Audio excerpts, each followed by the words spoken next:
Hello everyone and welcome back to another tutorial. Today we're going to see how to increase playback speed in Amazon Prime Video in mobile.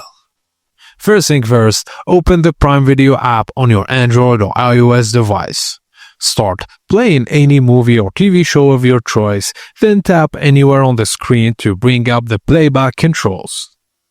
In the top right or bottom right, depending on the version, tap the speedometer icon labeled as Speed.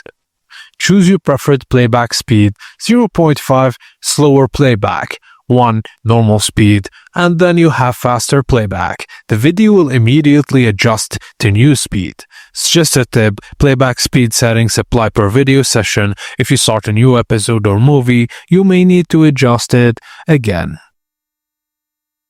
And that's it guys, as simple as that. Thank you for watching and please don't forget to like and subscribe for more.